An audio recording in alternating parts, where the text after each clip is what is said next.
Just for the record, Mr. President, the CPP-NPA has been declared as a terrorist organization by the European Union, the United States, the United Kingdom, Australia, Canada, and New Zealand, and a number of other countries, Mr. President. This representation, Mr. President, would have wanted to not just interpolate, but to be more enlightened on this issue, but it will take so much time. I simply want to state, Mr. President, that believing in an ideology which may be different from the majority, in layman's terms, believing in policies and philosophies which may be left of center, so to speak, does not make anyone subversive. In fact, in 1992, it was former President Fidel V. Ramos who repealed the anti-subversion law. Having said that, Mr. President, I have pushed for the resumption of peace talks.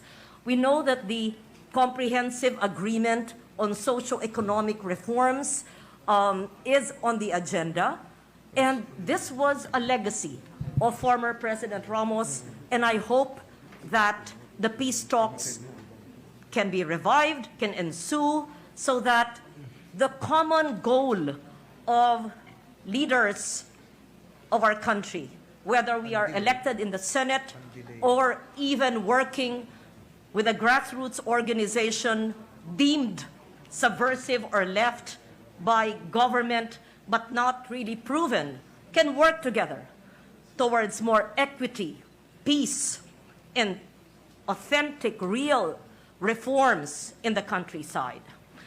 I will never judge Chair Popoy de Vera, just as I will never judge his sister.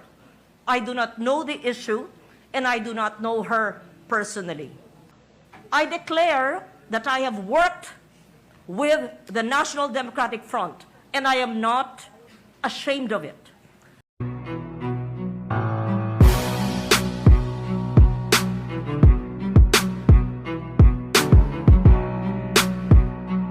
I have worked with them, not for them, in my role as a journalist, along with then Minority Leader Aquilino Pimentel.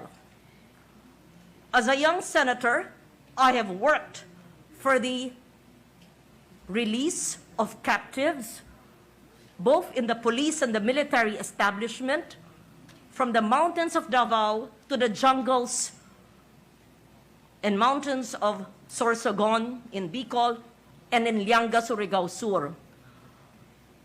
I have agreed with them on many subject matters close to our heart, and I'm certain that our brilliant lawyer from Cavite will agree that all the elements, the four aspects of CASER, must be pushed. Having said that, Mr. President, I would like the anti-terror law to be reviewed. I recall, and I hope my vote was recorded correctly when I was in the House of Representatives at the height of the pandemic, because I did not vote in its favor. And I do not recall what law or what pronouncement of government has declared the Communist Party of the Philippines or similar organizations, movements, beliefs, associations could be declared as what? Enemies of the state? It's so difficult to identify that. When if we see and study what they actually believe and want, it is social justice. It is really uplifting our people from poverty for decades without bearing arms, of course. And the disposition of forces is part of the four elements of CASER. Mr. President, just a minute of response. I thank the good distinguished lady from Capiz for her remarks.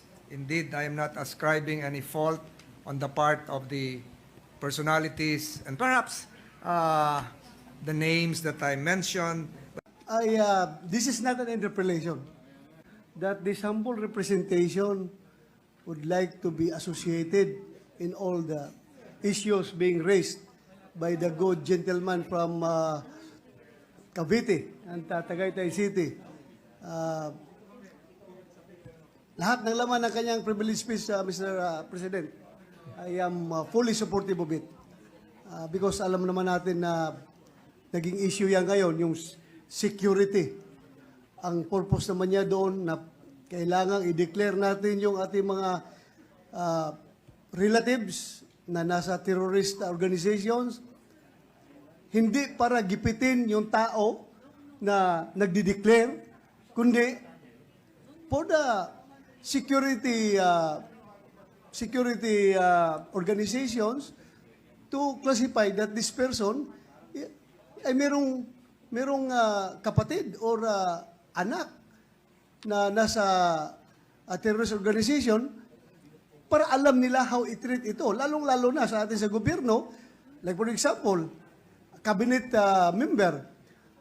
Supposed to be that cabinet member is given the highest level of security clearance because secretary siya. But then again, pag malaman ng security community na may kapatid pala ito na nasa kabila, then they know how to treat.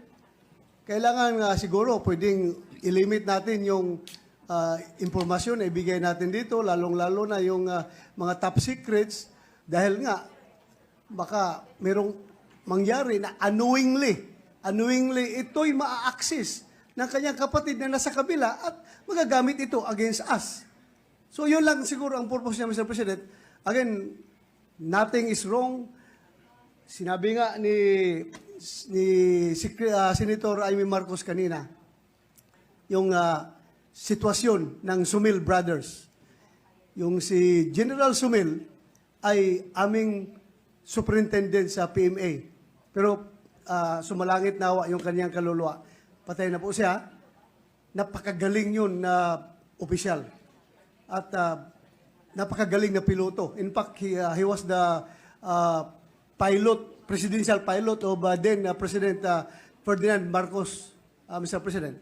And napakagaling niya. But wala siya magawa.